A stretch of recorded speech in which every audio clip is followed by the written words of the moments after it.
Friends, कल हमने पढ़े थे विभिन्न तत्वों के परमाणुओं के आधुनिक प्रतीक क्या हैं। तो उसका हमने उदाहरण से ऊपर तक पढ़ लिया था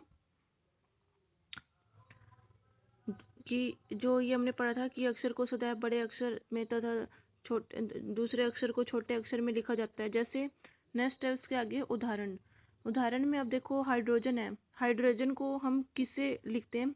शॉर्ट फॉर्म में एच लिखते हैं। हीलियम को किससे लिखते हैं? एच और ई। हम इसको कैपिटल में नहीं लिख सकते, जैसे ये लिखा हुआ है इसको लिखते हैं कैपिटल एच और स्मॉल ई, ना कि हम इसको ऐसे नहीं लिख सकते कि कैपिटल एच और कैपिटल ई। एल्यूमिनियम को हम ए एल ना कि ए एल, मतलब इसको एल्यूमिनियम को हम क्या लिखते हैं? कैपिटल ए और स्मॉल एल। और कोबाल्ट को किससे लिखते हैं? कैपिटल सी स्मॉल ओ, ना कि हम किससे लिखते हैं? सी ओ से। निकेल को किससे लिखते हैं? एन कैपिटल एन और स्मॉल आई, ना कि किससे लिखते हैं? कैपिटल एन और कैपिटल आई से। उसके बाद है कुछ तत्वों के प्रतीक उनके अंग्रेजी नामों के प्रथम अक्षर तथा बाद में आने वाले किसी एक अक्षर को संयुक्त करके बनते हैं। जैसे उदाहरण क्लोरीन। क्लोरीन को कैसे लिख रखा है इसने? कैपिटल सी और कैपिटल स्मॉल एल। और जिंक को किससे लिख रखा है? कैपिटल जेड और स्मॉल एन। अन्य तत्वों के प्रतीकों को लैटिन, जर्मन या ग्रीक भाषाओं में भी उनके नामों से बनाया जाता है। जैसे लैटिन नामों पर आधारित कुछ प्रतीक नीचे दे रखे हैं। जैसे इनका एक लैटिन नाम पहले तत्व दे रखे हैं, उनका कुछ लैटिन नाम है और फिर उसका प्रतीक दे रखा है। अब जैसे आयरन है। आयरन को हम इसका प्रतीक क्या है? कैपिटल एफ और स्मॉल ई। और लैटिन नाम इसका क्या है? फेरम। और सोडियम का लैटिन नाम क्या है? नेट्रियम। और प्रतीक क्या है? कैपिटल एन और स्मॉल ए। फिर कॉपर को क्या लिखा है? क्यूप्रम। और कैपिटल सी कैपिटल यू, इसका क्या स्मॉल यू क्या है? प्रतीक। सिल्वर का लैटिन नाम क्या देखा है? अर्जेटम। और प्रतीक क्या दे रखा है? एजी। पोटेशियम का क्या दे रखा है? कैलियम। और प्रतीक क्या दे रखा है? कैपिटल के। टिन का क्या दे रखा है? स्टेनम। और प्रतीक क्या दे रखा है? एसएन। गोल्ड का क्या दे रखा है? ओरम। और प्रतीक दे रखा है एयू। लेड का क्या दे रखा है? प्लम्बम। और प्रतीक दे रखा है पीबी। मरकरी का दे रखा है हाइड्रेजियम। और प्रतीक क्या दे रखा है? एचजी। तो ये हमने याद करने की लैटिन नामों पर आधारित कुछ तत्वों के नाम।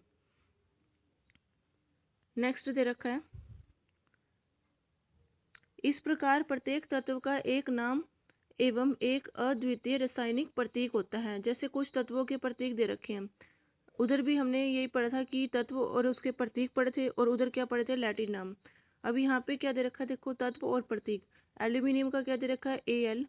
ऑर्गन का ए आर। बैरियम का बी ए। बोरन बोरन का बी।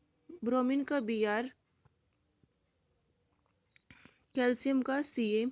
कार्बन का सी। क्लोरीन का सी एल। कोबाल्ट का सी ओ। कॉपर का सी यू। फ्लोरीन का एफ। स्वर्ण का एयू। हाइड्रोजन का एच। आयोडीन का आई। आयरन का एफई। सीसा का पीबी। मैग्नीशियम का एमजी। नियोन का एनई। इधर दे रखे हैं नाइट्रोजन का एन। ऑक्सीजन का ओ। पोटेशियम का के। सिलिकॉन का एसआई। चांदी का एजी। सोडियम का Na। सल्फर का क्या होता है? एस। यूरेनियम का यू। जिंक का जेडन। तो ये सारे हमने याद करने हैं कुछ तत्वों के प्रतीक और उनके लैटिन नाम, ये आपको याद होने चाहिए। नेक्स्ट है उसके बाद परमाणु द्रव्यमान। डाल्टन के परमाणु सिद्धांत के अनुसार प्रत्येक तत्व का एक अभिलाक्षणिक परमाणु द्रव्यमान होता है। डाल्टन का सिद्धांत स्थिर अनुपात के नियम को इतनी भली भांति समझाने में समर्थ था कि वैज्ञानिक इससे प्रेरित होकर परमाणु द्रव्यमान को मापने की ओर अग्रसर हुए।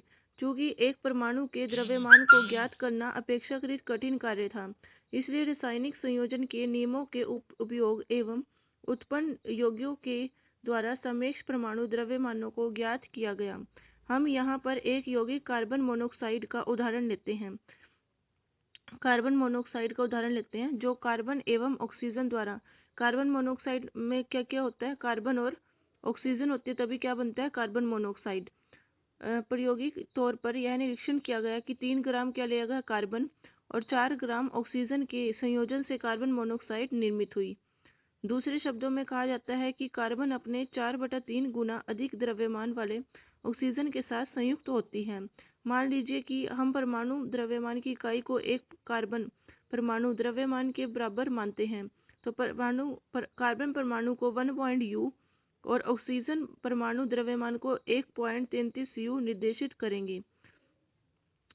प्रारंभ में परमाणु द्रव्यमान को AMU द्वारा संक्षेप में लिखते थे, लेकिन आजकल हम इसको IUPAC के नवीनतम अनुमोदन द्वारा इसको यूनिफाइड द्रव्यमान द्वारा प्रदर्शित करते हैं।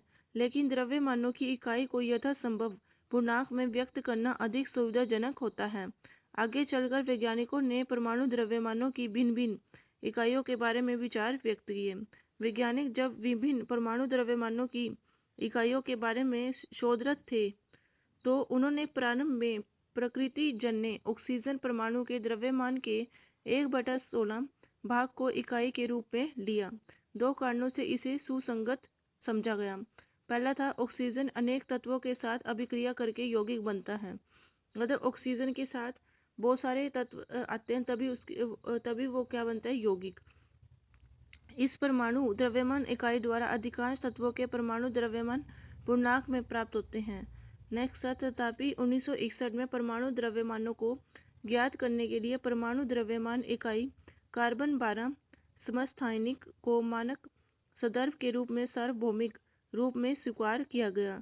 कार्बन 12 समस्थानिक के एक परमाणु द्रव्यमान के 1/12वें भाग को मानक परमाणु द्रव्यमान इकाई के रूप में लेते हैं। कार्बन 12 समस्थानिक के एक परमाणु द्रव्यमान के सापेक्ष सभी तत्वों के परमाणु द्रव्यमान प्राप्त किए गए। नेक्स्ट हम कल करेंगे। Thank you.